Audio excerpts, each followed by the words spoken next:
Hi there, Feminism. After reading this article and noticing a few of the election results around the world, from Boris Johnson to Scott Morrison to Donald Trump, I thought you could do with some help. So I'm here to help you because I help organizations, individuals, and whole movements become more persuasive. And this article is, well, it's an interesting exploration of how one might persuade. The first step in persuasion is to have a clear goal.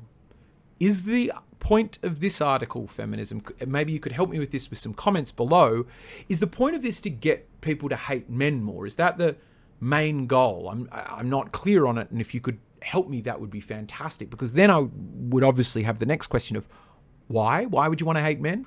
But as a title in general, I think it's a great one. It's useful to start out with a rhetorical question. Why can't we switch to a renewable economy? Or, why can't we, halve sexual assault? Those kind of questions, particularly if they're rhetorical and framed in the opposite of what is obviously the truth, that we live in a free country and you can hate men. It's useful to do that because it gets people asking that question. So they scroll down past the delicious photo of Harvey Weinstein to read the article. Now, I do want to sort of blaze past who wrote this article, because I don't want people to be nasty to them, because this isn't the fault of one gender studies professor who went to university and studied gender and then decided that one of those genders is shit and deserving of hatred. It's not really about them. It's more about the whole movement. And the Washington Post as well. The fact that the Washington Post published this article and put it on their website, and it's still there a year and a half later, despite the fact that some parts of this article, indeed in calling for the hatred of a protected category, might in fact be illegal. But anyway, not important. Next point about persuasion, which I'll encourage you to think about when we go to this first few paragraphs, is towards and away from language. Once you've chosen a goal, towards language is moving towards that goal. So it's saying what we need to do more of, what we need to get. And away from language is talking about what we don't want, what we're trying to move away from. Let's look at this first article, and then you'll notice the effect that having towards language and away from language can have. It's not that Eric Schneiderman, the now former New York Attorney General accused of abuse by multiple women, pushed me over the edge, right? So you're getting pushed over the edge by abuse from multiple women. It's away from language. We want to move away from that kind of stuff. My edge has been crossed for a long time. Before President Trump, before Harvey Weinstein, before mansplaining and incels, before live streaming sexual assaults and red pill men's groups and rape camps as a tool of war and the deadening banality of the male prerogative. I got to be honest, I don't know what some of those things mean. So as a little side tip, making sense would help. But what are we talking about with these rape camps? That doesn't sound good at all. Oh, goodness, that's awful. That's an awful thing that Serbs did. Sorry, I didn't mean Serbs. I meant men. Men did that, not Serbs. Because we didn't... Anyway, whoa, that could have gotten awkward. I might have started generalizing about a whole group based upon the actions of a few within that group, which, generally speaking, there are certain sectors of society, feminists and gender studies professors among them, who don't like that behavior, unless they sometimes love it, but other times, very bad. Seen in this indisputably true context, it seems logical to hate men. Now we're talking about a bit of towards, hating men. So, well, at least it's good towards stuff. Is that towards the goal? Is the goal of the article more hatred of men? Maybe. I can't lie. I've always, this is again back to the away from, I've always had a soft spot for the radical feminist smackdown, for naming the problem in no uncertain terms. I've rankled at the, but we don't hate men protestations of generations of would-be feminists, and found the, men are not the problem. This system is obfuscation, too precious by half. Again, very confusing to wrap my head around it, but what I do get is that you find the people who don't hate men are too precious by half. So you're now moving away from people who don't move away from men enough. This is the problem with away from. It's just imagining you were trying to get directions from one place to another. Towards would be saying where to go. Go down this road. When you get to the end, turn right, and you'll drive along a bit further. And when you see a pink house, turn left, right? Whereas away from would just be telling you all the things not to do. Oh, don't go left. Don't. And if you get past the pink house, you've gone too far, right? And you can quickly see it just ends up becoming confusing and annoying, because all it ever does is tell you what you've done wrong, but never tells you what to do something right. And that's most of feminism, really. This article's a good demonstration of most of feminism, which is mostly complaining, very rarely offering solutions or what we should move towards. Not saying never do it, though. The away from can be quite useful because we need to know what we're moving away from. It's just be mindful of how you're deploying it, you know? But, of course, the criticisms of this blanket condemnation of men, from transnational feminists who decry such glib universalism to US women of colour who demand an intersectional perspective, are mostly on the mark. What is it? Make more sense, please. That's just a little tip. Make more sense. But, of course, these critics rightly insist on an analysis of male power as institutional, not narrowly personal or individual or biologically based in men's bodies. Biologically based in men's bodies? Oh, interesting. It's almost like you're suggesting that some of this might be biological, like the fact that, men, broader, taller, thicker bone density, more muscle mass, more testosterone, which seems to affect appetite for risk and approach behaviors, like some of that might... Anyway. Growing movements to challenge masculinity built on domination and violence to engage boys and men in feminism are both gratifying and necessary. Please continue. Oh, that's nice. It's what we're moving towards. Seems that we're moving towards something that is away from the biology of what it means to be male. But okay, let's keep going. We're going on to the towards, so let's crack on, shall we? But it does bring us to the next point, though, which is who are you talking to? Because if this article is at all focused on men, if you intend any men to be reading the Washington Post, what kind of away from languages might be doing to them is pissing them off a bit. Might be a bit annoying, But anyway, let's keep reading. But this recognition of the complexity of male domination, how different it can be in different parts of the world, how racism shapes it, should not, must not mean we forget some universal facts. Okay, hit me with some facts. I love some facts. I love hard facts. Fact me. Pretty much everywhere in the world, this is true. Women experience sexual violence, and the threat of sexual violence permeates our choices big and small. In addition, male violence is not restricted to intimate partner attacks or sexual assault, but plagues us in the form of terrorism and mass gun violence. Women are underrepresented in higher wage jobs, local and federal government, business, educational leadership, etc. Wage inequality continues to permeate every economy and almost every industry. Women continue to provide far higher rates of unpaid labour in the home, e.g. childcare, elder care, care for disabled individuals, housework and food provision. Women have less access to education, particularly at the higher levels. Women have lower rates of property ownership. Those are some facts, but the thing is, this is why you need to pay attention to who you're talking to, which is my part 3, know who you're talking to and get them on side, because you kind of got me off side with the last bit, and then, with all the... And now I just read through this and I'm like, yeah, I could agree with it, but now I'm offside. I'm like... Yeah, it does plague us in the form of terrorism and mass gun violence. And what do we do about that? What do we do something about that? Are there any people in the world who try to stop that terrorism and mass gun violence? And are some of those people, in fact, most of those people, in fact, almost all of those people, are they male? Women are underrepresented in higher wage jobs. Yeah, do you think that could be affected by the testosterone? Do you think that, having a higher appetite for risk and more seeking behaviour and more approach behaviours, like we tend to find with testosterone, which you can even affect in women, you just give them jabs of testosterone and they seem to do some of that stuff. So it might be biologically based in men's bodies, as you previously suggested. Maybe that's some of, they go into high risk professions that 90+% of people who die at work are men. Do you think that might have some effect on, how much they get paid, if they're willing to travel further for work? Because here's the thing, that childcare, elder care, women generally speaking work in fields that they quite like. Problem for them then is that they're not really able to leverage much, are they? Because they ask for more pay, their boss says no. What do? Quit doing the thing they enjoy. Whereas men who are driving further, doing things they don't enjoy that are dangerous and difficult and still in many cases rely on brute strength, they don't like it. So it's very easy to leverage all of those things against, no, you need to pay me more because I would very, very happily stop doing this job because it's awful. I just need to keep making all of this money for, the women in my life. Maybe.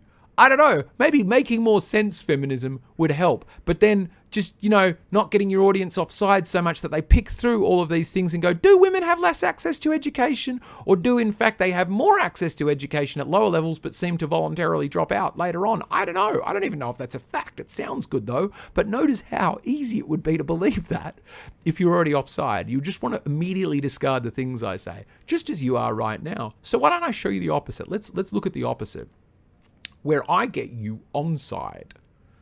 Women experience sexual violence, and the threat of sexual violence permeates our choices, big and small. That, I've got no idea what that's like. I have some idea what that's like. I was molested once on a film set. I used to be an actor, and I had my own Me Too story of a makeup artist who played with my dick and kept playing with my dick after I asked him repeatedly to stop. And he just looked up at me and grinned like, I know you can't do anything about this, and kept going and sort of triumphantly snapped at my undies. And that only happened once, and I was a lot bigger than them, and it didn't really scare me, but it did give me an appreciation for, like, that must be tough to think about that from your perspective, women. And that is that you have to think for every job, for every date, for every holiday you get invited on, like, oh, am I going to get raped? That's an awful thought. And I think we do need to do stuff about that. I'm really impressed with the work that feminists particularly do to help with that. Notice how much more on side you're going to be when I talk about all of the good things you do and I align the things I'm saying with things you already believe. It's not just a trick, it's just effective. It's called empathy. And you just use a bit of empathy, and then people want to empathize back. It's pretty simple. In fact, it's biological. It's just all animals do it, except feminists. The list goes on. It varies by country, but these global realities of women's economic, political, social, and sexual vulnerabilities are, well, real. Indeed, the nations in which these inequalities have been radically minimized, e.g. Iceland, are those in which deliberate efforts have been made to both own up to gender disparities and address them directly and concretely. How, though? This would be a perfect point to go, here's what we can do. Because I'm not sure what happened in Iceland, and it could have been that people kept writing cranky articles and trashing men and making men feel like shit, but then I'm not sure they would have voted for those. I think it would have been policies to encourage more diversity at board level within companies and more diversity when it comes to legislature.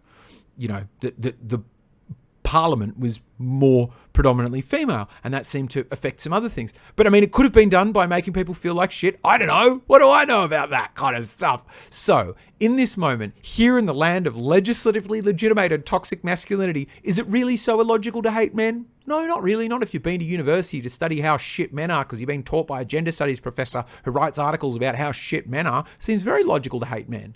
Not effective. No, not very effective at all. But sure. For all the power of hashtag Me Too and hashtag Time's Up and the women's marches, only a relatively few men have been called to task, and I'm yet to see a wave of mass prosecutions or even serious recognition of wrongdoing. On the contrary, cries of witch hunt and the plotted resurrection of celebrity offenders came quick on the heels of the outcry over endemic sexual harassment and violence. But we're not supposed to hate them because hashtag not all men. I love Michelle Obama as much as the next woman. But when they have gone low for all of human history, maybe it's time for us to go all Thelma and Louise and Foxy Brown on their collective butts. Thelma and Louise. I know what happens in Thelma and Louise. That's when two women get really shitty at an abusive husband, isn't it? And they kill him. A rapist maybe even rapes her, and You've just been talking about how men are rapists, haven't you? And then Foxy Brown, what's this about? A voluptuous black vigilante takes a job as a high-class prostitute in order to get revenge on the mobsters who murdered her boyfriend. Oh, these are two films about women killing men. Oh, okay. So what? It seems to be a call for violence. It seems like this whole thing is hate speech against a protected sort of thingo. Now it's saying we should kill him. I didn't know that was legal. I flat thought that was illegal. I thought we protected all forms of hate speech. I thought we protected all forms of speech except exactly those two forms, which is hate speech and calls for violence. But crazy. It seems that it's legal to do it and to put it on the Washington Post and just leave it up there for a year and a half. I need to learn more things about the planet. I know so little about the planet. I thought, The world has little place for feminist anger. Does it? This has been up for a year and a half. Does it? I think we've got plenty of place for the crankiness. It's what you're complaining about is the policy. But then you're not... Women are supposed to offer support, not condemn. Offer succor, not dismissal. We're supposed to feel more empathy for your fear of being called a harasser than we are the women harassed. Okay. We are told he's with us and hashtag not him. You love your hashtags, don't you? But truly, if he were with us, wouldn't this all have ended a long time ago? When? When would it have ended? Yesterday? That's not a long time ago. You mean like 50 years. No, 50 years would have been... No, 50 years is not quite far long enough to... That would have already gone past Vietnam. And if Vietnam were all equal and stuff, then you would have been sent to Vietnam and it would have been some women lying in, muddy craters, clutching at their entrails and screaming in agony while their friends died around them and lost limbs and came back all disfigured. Is that when you wanted the absolute equality? Before or after conscription? Because the further back you go, the worse it gets, doesn't it? By some estimates I've heard, men, in sort of pre-Jesus times, almost a quarter of them were dying at the hands of another man. It was a very violent place. It seems like most of the way we got past all of this violence is, laws and government and mostly men doing a lot of work, wasn't it? Doing a lot of dying to fight those people who weren't doing it quite right. And so we had to have these colossal wars to improve. And then we had justice systems. Then we had, if you looked around your room at all of the useful stuff, at the lamps and the switches and the screens and the keyboards and the phones and the OLED displays and the internet and all of those things, wouldn't you say most of that stuff is partly what's keeping you so safe and able to write this absolute drivel? And most of it's also built by men. Don't you think men have been helping just a little bit? The police force, mostly men. Isn't that the person you'd call if one of these horrible things was happening to you? Maybe. Just a thought. Anyway, moving on. If he really were with us, wouldn't he reckon that one good way to change structural violence and inequality would be to refuse the power that comes with it? Maybe. Now we're on to the most important point of any bit of persuasion, and that is... Once you've chosen your goal, you've balanced out your towards and away from language so you get people with a fire in their belly from the away from, but then a clear goal with the towards. You move them towards it, you get them on side. Now that we're thoroughly on side, after I've been likened to racists, and then you ask them to do something. What is it you ask them to do? So men, if you really are with us, hashtag with us, and would like us to not hate you for all the millennia of woe you've produced and benefited from, we're getting onto the goal here, but you just reminded me that you hate us, and then you've accused me of producing a millennia of woe. You're talking to me individually, and I don't know if you know how lifespans work, but they're usually like 80 years or something, and a millennia is more than that. So I don't think I could benefit from, I agree with. I have benefited from, structural inequality. I agree with that whole malarkey that as a white guy, as a tall guy, as a person born into a wealthy family, there are inherent benefits that come from that. Benefit, I'm fine. Produced? How did I produce it? Some Back to the Future shit going on here. Start with this. Okay, tell me what you want me to do, though. I'm going to pretend I'm on side. I'm not, but I'll pretend I am. Let's see what you want me to do. Lean out so that we can actually just stand up without being beaten down. Pledge to vote for feminist women only. Okay, so you want me to lean out.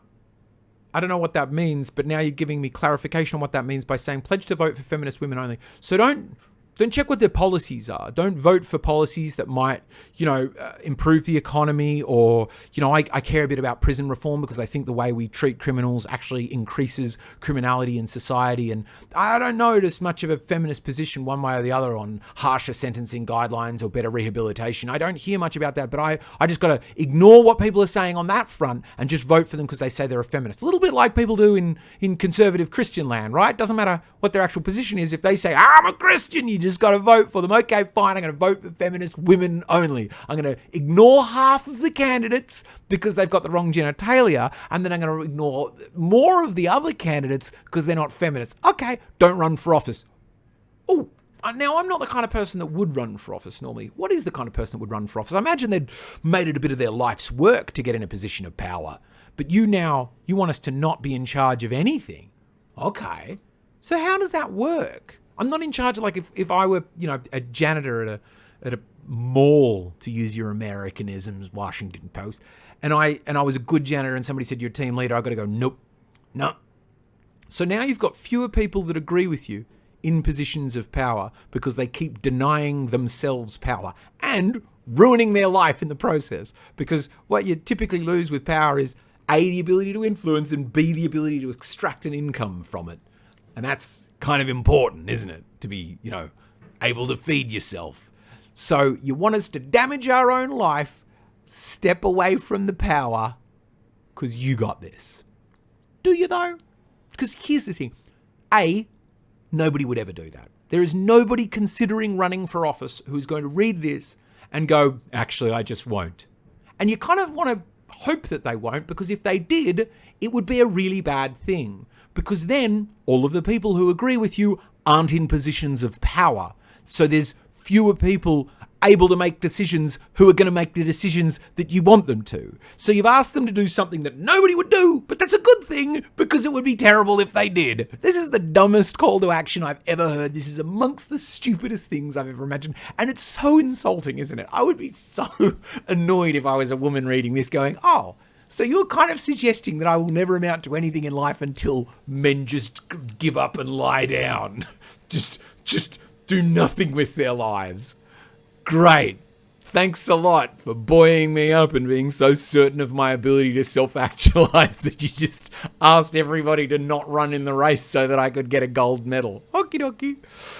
Please know that your crocodile tears won't be wiped away by us anymore. We have every right to hate you. You have done us wrong. Hashtag because patriarchy. It is long past time to play hard for Team Feminism and win. Are you going to win though? Are you winning much?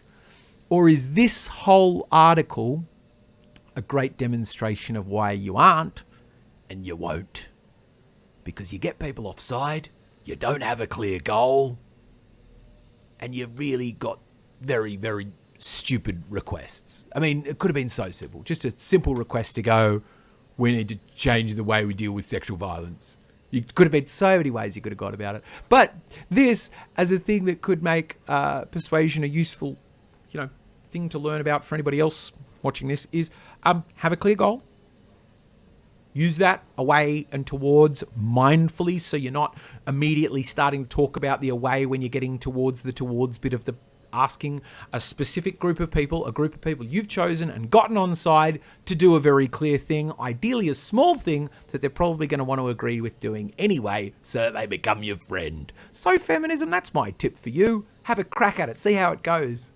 And let me know what your thoughts are in the comments below. Just make sure show me lots of towards. Prove me wrong with lots of towards in the comments down below. And given that you're all intelligent, you can feel free to subscribe. I probably wouldn't. I make these videos about once in a blue never.